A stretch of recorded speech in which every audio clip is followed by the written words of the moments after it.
es como yo quiera, es como tú quieres.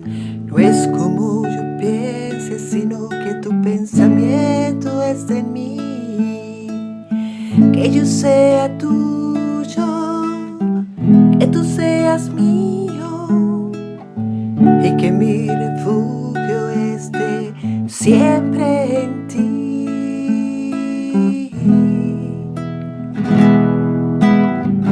Una inyección de esperanza necesito para mí, un maná celestial oiré yo de ti aquí. En la hora de la verdad, emuná, necesito yo y la humanidad aquí. En la hora de la verdad, emuná, necesito yo y la humanidad. Inyección de esperanza de Yahweh, inyección de esperanza del Ruach HaKodesh aquí. En la hora de la verdad, emuná, necesito yo y la humanidad.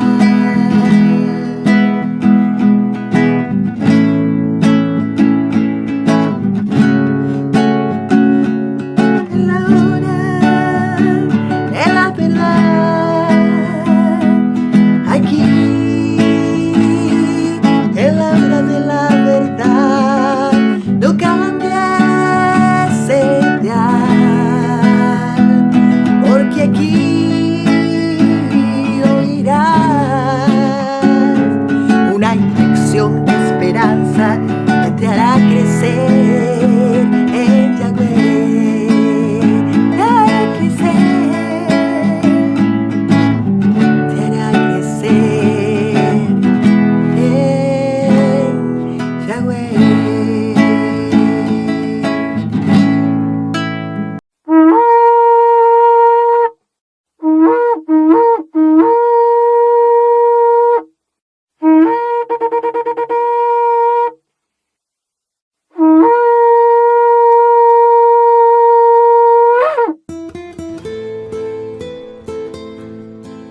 Mis grandes amigos, escuchad el programa Inyección de Esperanza. ¿Qué tal? ¿Cómo están? Les saluda su amigo el pastor Emilio Vázquez desde el departamento de Itapúa, República del Paraguay. ¿Cómo están, mis queridos oyentes? Una vez más estamos aquí, unidos en conexión a través del +595-985-162-975 y a través de este programa Inyección de Esperanza.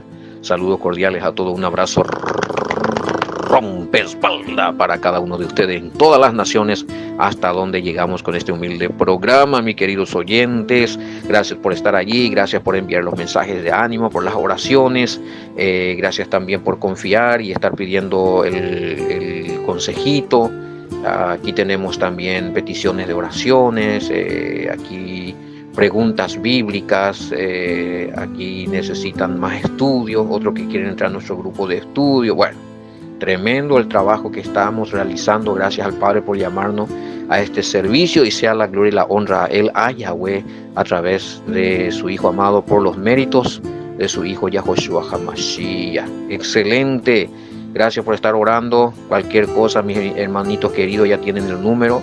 Pueden seguir contactándose. Por ahora estamos conectados las 24 horas del día. Usted puede enviar cualquier hora su mensaje y yo lo recibo. Si ya me dormí, pues ya se dará cuenta, pero siempre estoy respondiendo, sí. En caso de que se me haya pasado algún mensajito, algunas preguntitas, ya sea en este programa o en los grupos, por favor vuelvan a repetírmelo. Puede ser que alguna vez se me haya pasado. Bueno, si usted desea apoyarme en este ministerio, puede enviar sus mensajes y nos conectamos, porque me están preguntando algunos cuáles son las formas de recibir algunas ofrendas, y entonces yo le voy a estar diciendo, porque lo que me están preguntando allí, creo que aquí en Paraguay no existe esos mecanismos todavía. pero sí pueden hacerlo por esto que es Western Union. Es la manera que me pueden apoyar, hermano. Le voy a estar agradeciendo muchísimo. Yo le voy a estar pasando allí en privado mis datos, porque le va a pedir, y para que yo pueda recibir esas bendiciones que ustedes desean enviarme, esa ofrenda, para que podamos avanzar en este ministerio a través de este programa. Hay otro programa también que lo hago en el idioma guaraní, que es aquí que se habla también en Paraguay, y puedo decirle, hermano mío, que es muy importante ese programa, porque muchísimos hermanos paraguayos están aprendiendo la Torá, la Sagrada Escritura, la exégesis hebrea en el idioma guaraní, y hay cambios que se están implementando en las congregaciones. Hay líderes que están cambiando ya, están implementando estas doctrinas bíblicas verdaderas de las sendas antiguas que fueron reemplazadas por algunas malas interpretaciones. Y esos son frutos que el Padre está realizando a través de este humilde servidor y estos programas. Así es que si usted me apoya con su ofrenda, lo que usted va a estar haciendo es estar invirtiendo en esta gran obra del Padre aquí en Paraguay, y también a nivel internacional a través de este programa Inyección de Esperanza. Bueno, muy bien. Justamente acá estamos teniendo las evidencias que algunos todavía están pidiendo. Aquí tengo un mensaje. Este respecto a, bueno, entiendo. Iba a tener que bautizarse de nuevo. En esta ocasión es una hermana. Si estaban pidiendo evidencia, estamos haciendo el estudio del bautismo o la inmersión, y pues se acaban de dar cuenta de que el bautismo o la inmersión siempre fue en el nombre del Mesías y enviado. Ven, hermanos, que cuando hay evidencias escriturales y uno no contiende con la escritura, sino quiere aprender la verdad, se le revela esa verdad. Pero también le mandé estos documentos del cambio del bautismo, de que era en el nombre del Mesías y por qué se cambió en el nombre del Padre, el Hijo y el Espíritu Santo. Este documento es muy contundente. Este documento fue un documento creado por la misma Iglesia Católica, donde ellos mismos afirman haber cambiado esa fórmula y hablan de que el bautismo siempre fue en el nombre del Mesías. Entonces muchos hoy están optando otra vez por, bueno, si el bautismo trinitario fue una invención del catolicismo y lo adulteraron el versículo, Mateo 28:19, entonces ¿por qué nosotros vamos a quedarnos en esto? Nosotros queremos hacer conforme a la escritura. Excelente, magnífico. Felicitaciones y que Yahweh les bendiga, mi hermana querida. Adelante con eso. Vamos a estar apoyándonos en esto. Bueno. Gracias, mi querido Francisco Araque, por estar siempre allí haciendo la edición de este programa.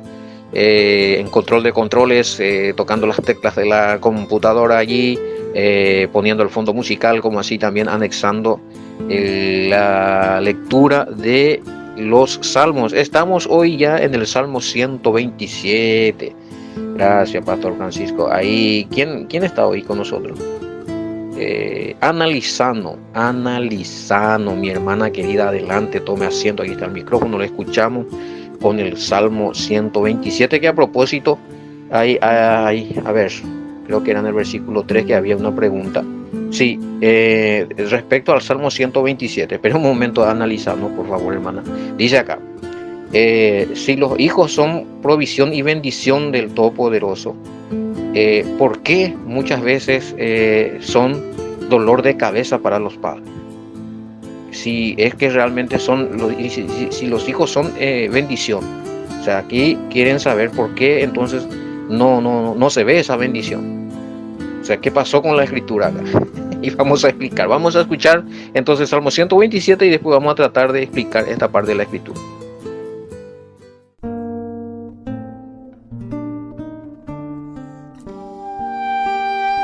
Tehillim, Salmo 127, Canción de las Subidas, de Shelomo. Si Yahweh no edifica la casa, en vano trabajan los edificadores. Si Yahweh no vigila la ciudad, en vano vigilan los vigilantes. En vano se levantan temprano y se quedan hasta tarde. Ustedes que trabajan por el pan que comen, Él provee igual a sus amados mientras duermen. Los hijos son la provisión de Yahweh, el fruto del vientre, su recompensa. Como flecha en la mano de un guerrero son los hijos nacidos en la juventud. Feliz el hombre que llena su aljaba de ellos, no serán avergonzados cuando contiendan con el enemigo en la puerta. Amén.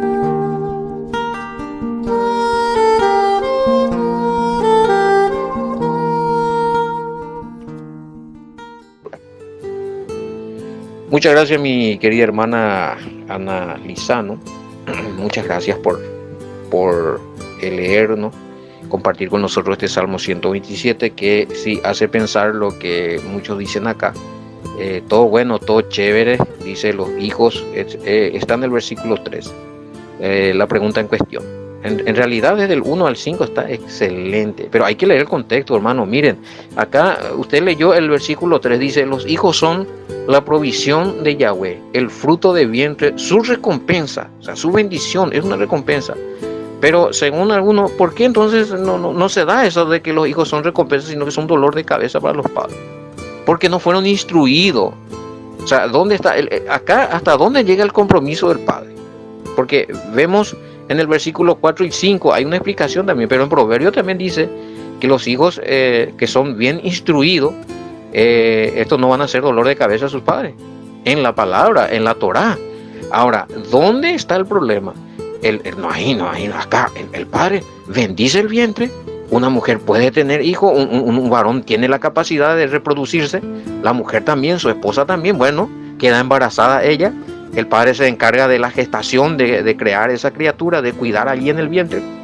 Pero cuando nace esa criatura, ¿quiénes son los que tienen que educarlo? O sea, no vamos a decir, padre, encárgate tú. O sea, para eso estamos los padres.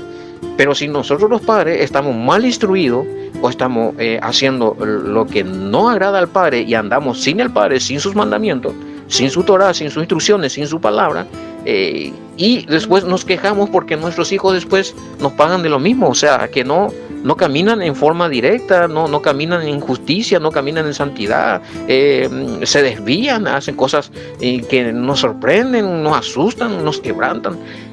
Wow. Entonces, lo que tenemos que pensar aquí, hermano o hermana, es si realmente nosotros hemos cumplido nuestra misión de educar bien a nuestros hijos. Hemos hecho lo correcto delante del Padre con nuestros hijos. Hemos adiestrado a nuestros hijos a caminar conforme a la voluntad del Padre. Tiene conocimiento, tiene conexión. Le conectamos a nuestros hijos con el Todopoderoso, con la palabra, con la Torá, con el Evangelio, con el mensaje del Mesías. Le instruimos a nuestros hijos buenos valores. Pero porque si eso no lo hubiéramos hecho, y si en este caso con razón se comportan así, entonces somos responsables. Ahora, otra cosa, si lo hicimos todo correcto y el hijo decidió no hacer eso, entonces no somos responsables. Vas a rendir cuenta por sí mismo. Pero yo estoy viendo, haciendo un análisis, generalmente, por lo menos aquí en el lugar, en la región donde estamos, muchos padres hoy día ya no están instruccionando a sus hijos valores buenos, positivos, y más todavía no le están instruccionando correctamente para tener comunión con el Padre. Esos padres que aunque no conocía a profundidad la Escritura y que siempre instaban a sus hijos a respetar, a temer al Todopoderoso, esa camada de padres no vemos hoy. No está sucediendo eso hoy. Entonces, ¿qué pasa con los hijos? O sea, en vez de ser una bendición a sus padres, son tormento para sus padres. Y que Yahweh tenga misericordia. Pues si nosotros estamos instruimos a nuestros hijos, pero después se desvían, tenemos mucha más posibilidad de que si seguimos orando, clamando al Padre, arrodillándonos delante del Padre, que haya un cambio en la vida de los hijos o las hijas. Pero si uno nunca tuvo relación con el Padre, siempre tuvo una vida pecaminosa, mundana, es decir, sin santidad, sin escritura, sin comunión con el Padre, haciendo las cosas indebidas, y si su hijo o su hija se vuelve en esos caminos, ¿qué posibilidad tiene esta persona de que las cosas cambien? Únicamente si se arrepiente y se vuelve al Padre y empieza una vida de comunión con el Padre en santidad, en obediencia a sus mandamientos, y después empezar a trabajar en oración y en consejo con sus hijos. Hay posibilidad, pero primero tiene que haber un arrepentimiento. Eso es lo que pasa, hermano. Fíjese que dice acá en el Salmo capítulo 4, 127 verso 4, dice: como flecha en la mano de un guerrero son los hijos nacidos en la juventud. ¿Qué consejo está dando ahí? Por revelación del Espíritu, del Ruach HaKodesh. Te está diciendo que un guerrero, cuando agarra una flecha, sabe qué hacer con la flecha y sabe direccionar en el punto correcto, en el blanco. Nosotros, si estamos instruidos en dar en el blanco, en tener la Torah, los mandamientos, las instrucciones, vamos a dirigir a nuestros hijos directamente hacia ese punto, hacia la Torah, hacia los mandamientos, hacia las instrucciones, en conexión con el Padre. Entonces somos buenos guerreros. Pero si no somos buenos guerreros, o sea, si anduvimos sin esas instrucciones, sin esos mandamientos, y andamos perdidos nosotros mismos, ¿cómo vamos a direccionar en el punto correcto? ¿Cómo vamos a permitir que nuestra flecha, nuestros hijos vayan directo al blanco? Van a errar el blanco como nosotros erramos el blanco. Y eso es pecado, errar el blanco, vivir en pecado. Así es que ahí está la definición, ¿sí? Bueno, quizás falte más profundidad en esto, pero por lo menos te di una pincelada de por qué entonces si los hijos son provisión de Yahweh y son su recompensa, de que por qué muchas veces no sucede esto, como que los hijos son bendiciones sino son un tormento. Bueno, espero haberle respondido sus preguntas, mi hermano o hermana. Muy bien, entramos, gracias por la pregunta y gracias a la hermana Analizano por el Salmo 127, y vamos a entrar en la segunda parte ya de lo que es entonces el estudio del mensaje del Mesías, que fue registrado en el Evangelio que escribió, Evangelio de Yahoshua, que escribió Yohanan Juan. Bueno, estamos en el capítulo 18.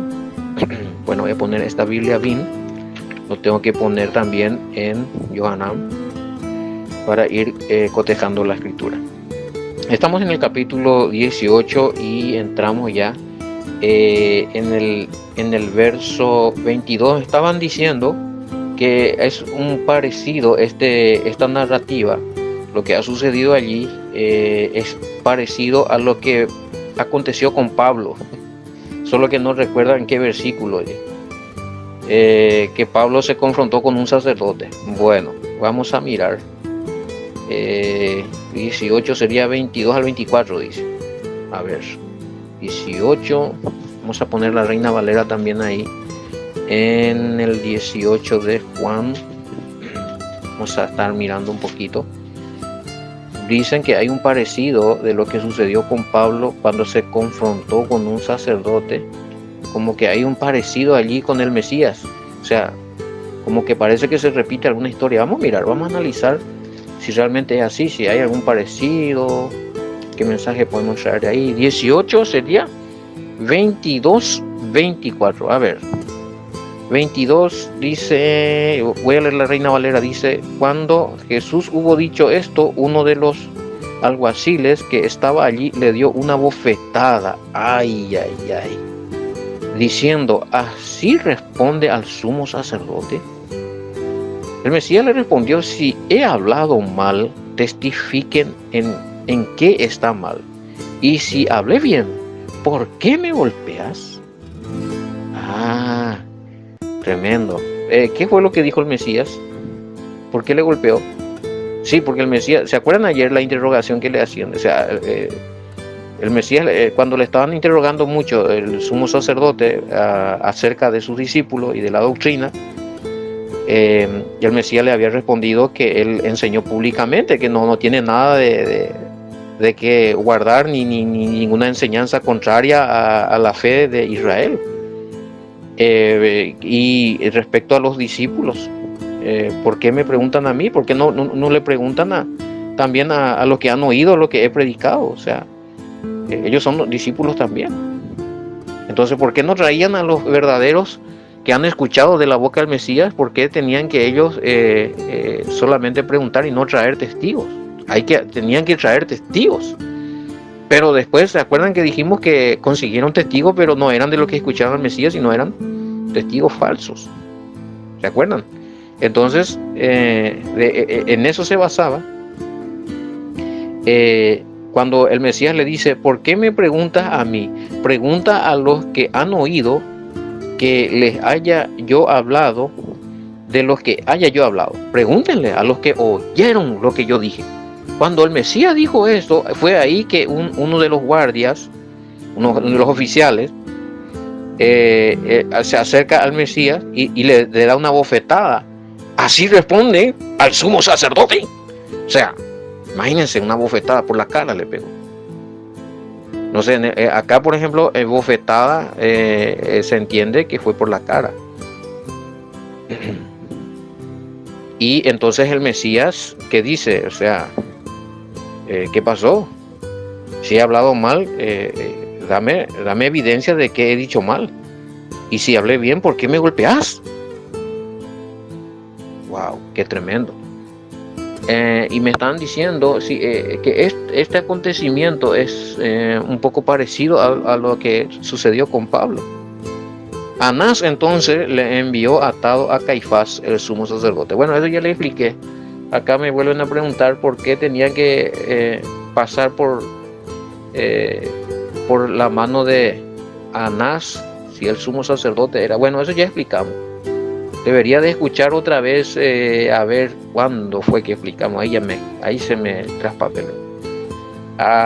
Creo que al empezar el capítulo 18 fue que explicamos. Me habían hecho la misma pregunta y habíamos estudiado en algunos lugares con los hermanos, en algunos grupos. Encontramos que había sido que Anás era el sumo sacerdote y que fue depuesto por los romanos y fue sustituido por su...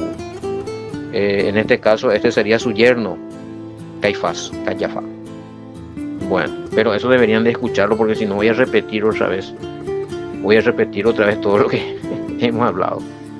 Me interesa esto de por qué dicen acá que hay una igualdad con lo que pasó con al Mesías le pegan por las caras. A ver si tenemos alguna referencia, por lo menos acá.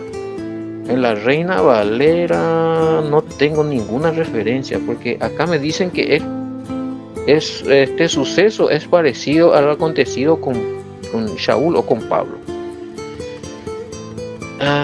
Vamos a mirar un poquito Pablo. ¿Dónde fue que Pablo? Sí, ya recuerdo. Ya estoy recordando, creo que Pablo, pero Pablo no sabía que era... En este caso Pablo no sabía que era... Eso era lo raro de Pablo. ¿Cómo que él no sabía que era el sumo sacerdote el que estaba ahí enfrente de él? Siendo tan erudito y demás. Se desconectó de lo que es el templo y todo lo que es el mandato ahí en el templo, ¿verdad? Se desconectó él. Claramente se puede corroborar de que estuvo desconectado del fariseísmo. Dentro del movimiento del templo no circuló más por ahí, se apartó porque sí, después de su conversión apareció después de, no sé, 14 años y algo así. ¿Se acuerdan? Eso lo vamos a estar todo también profundizando cuando entramos en Primera de Corintios. Es tremendo que tenemos que hacer un recorrido por los hechos históricos de los primeros siglos, en especial en tiempos de Pablo, del Mesías, para que se pueda entender también esto. Muchos ya están esperando con ansias el estudio de Primera de Corintios en español, porque ya los paraguayos lo estamos haciendo en guaraní, y ya estamos en el capítulo 4, y es de mucha bendición, hermano. Ahora, a ver, creo que esto que ustedes me están diciendo acá, voy a mirar un poquito Hechos, cuando Pablo se confronta, creo que le arrestaron a Pablo en el templo, algo así.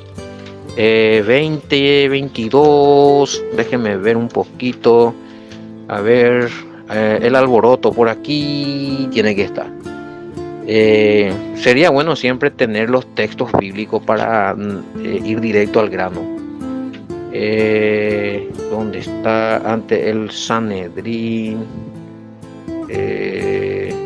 A ver, entonces Shaul, mirando fijamente a los de Sanedrín, dijo: hermano, por acá debe estar. Hermano,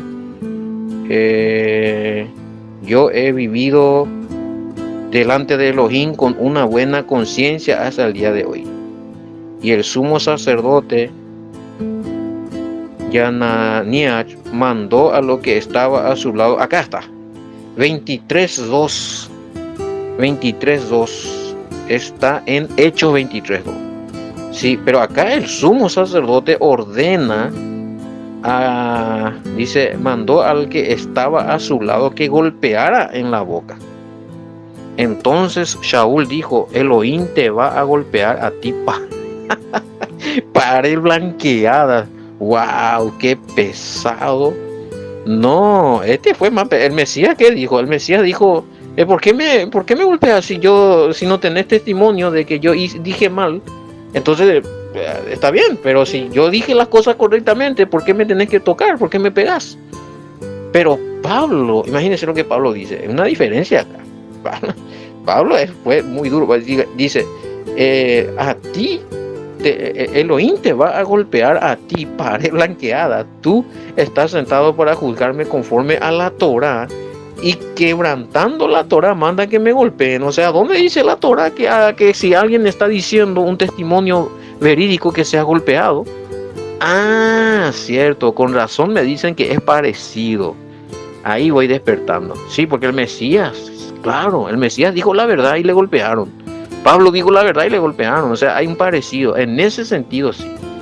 Ah, qué inteligente que son, sí. Bueno, excelente. Sí. Aquí también, ¿qué tenemos miren, wow, entrando un poquito en esto.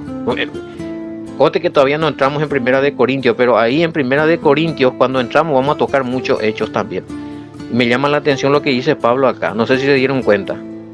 Donde dice, el mismo Pablo dice, tú que estás sentado para juzgarme conforme a la Torá, y quebrantando la Torá, manda que me golpeen. Wow. Entonces encontramos más acá y se confirma lo que estábamos diciendo, que estos sacerdotes no temían al Todopoderoso, sino que temían a Roma. Y andaban siempre quebrantando la Torá, violando la ley, violando los mandamientos. En pecado estaban entonces. Si Pablo está diciendo que vos estás violando la Torá, le está diciendo al sumo sacerdote, le está diciendo, ¿sabes qué? Vos estás en pecado, porque en Primera de Juan 3:4 dice que pecado es violación de la ley. Y son los que tenían que estar cumpliendo los mandamientos. Pero, wow, qué tremendo. Pero según yo entiendo, Pablo todavía no se dio cuenta que era el sumo sacerdote que le hablaba, ¿verdad? A ver, permítame leer un poquito más. Me entusiasmé con hechos. Dice, lo que estaban presentes le dijeron. Acá está, en el versículo 4. En el versículo 4 de Hechos 23. Dice, lo que estaban presentes le dijeron, ¿insultas tú al sumo sacerdote de Elohim? ¿Qué? ¿Qué le estás diciendo al sacerdote? Por favor, un santo que está sentado ahí, ¿qué te pasa? Entonces, ¿qué dice Pablo? Y ahí está lo que a mí me sorprendió cuando leí Y Shaul dijo, ¿sabes qué? No sabía, hermano, que este fuera el sumo sacerdote. Pues está escrito, no maldecirás al gobernante de tu pueblo. ¿Qué estaba haciendo Pablo allí? Estaba citando, entonces también, en la escritura, estaba citando la Torá, ¿verdad? Entonces, era conocedor de la Torá y practicante de la Torá, Pablo, de los mandamientos. Pero lo raro a mí aquí no es que Pablo haya practicado la Torá, que ya tenemos bastante evidencia y hemos demostrado a muchos. Lo raro aquí, lo que a mí me sorprendió, es que Pablo no sabía que el que estaba allí era el sumo sacerdote. No hizo esa distinción. No sé, o sea, es como que perdió el hilo de todo el movimiento del judaísmo de ese momento, del movimiento del templo, o sea, para no identificar al sumo sacerdote. O sea que dice el nombre del sumo sacerdote acá, Yananiach. A ver, en Hechos 23:2, a ver cómo nos dicen la Reina Valera. No soy experto en hebreo, hermano, en los nombres, eso tengo que reconocer. Más me estoy aprendiendo las interpretaciones y poco todavía del hebreo, por eso es que inclusive algunos me cuestionan a veces, pero bueno, soy un aprendiz, menos mal. A ver, 23.2, a ver, 23.2, ¿cómo le ponen en la Reina Valera a este nombre? El sumo sacerdote Ananías, sí, ordenó entonces a los que estaban junto a él que le golpease en la boca. O sea, Pablo no sabía que este Ananías, o que este, como dice acá, Ananías, era el sumo sacerdote. Entonces por eso le digo que acá se confirma que realmente Pablo se desconectó, o sea, estuvo por otros lugares fuera de Jerusalén por muchos años, porque en una parte en Gálatas creo que estudiamos la vez pasada y decía que después de 14 años volvió a aparecer él. Se fue y se fue, pero después volvió creyendo en el Mesías y enseñando la Torah perfecta, ¿sí? Ya no contaminada, como poniendo también la doctrina de los rabinos como doctrina del mismo Padre. Bueno, excelente. Entonces, muy buena esta acotación aquí de 18, 22, 24. Entonces, solo que ya le encontramos el versículo bíblico que está en Hechos 23, 2 al 5, y que por qué es parecido, ¿verdad? Bueno, está excelente. Hoy por lo menos llegamos hasta aquí. Vamos a dejar hasta acá el programa para continuar el día de mañana. Si tienen más preguntas, acuérdense el más 595-985-162-975, nuestro número de celular, para que ustedes sigan enviando sus mensajes. Será hasta mañana con este programa Inyección de Esperanza con su amigo el pastor Emilio Vázquez. Shalom, bendiciones. No es como yo pienso, sino que tu pensamiento esté en mí. Que yo sea tuya, que tú seas mío, y que mi refugio esté siempre, siempre en ti. Una inyección de esperanza necesito para mí. Un maná celestial oiré yo de ti aquí, en la hora de la verdad. Emuná, necesito yo y la humanidad. Una inyección de esperanza me llegó. Una inyección de esperanza del Ruach HaKodesh.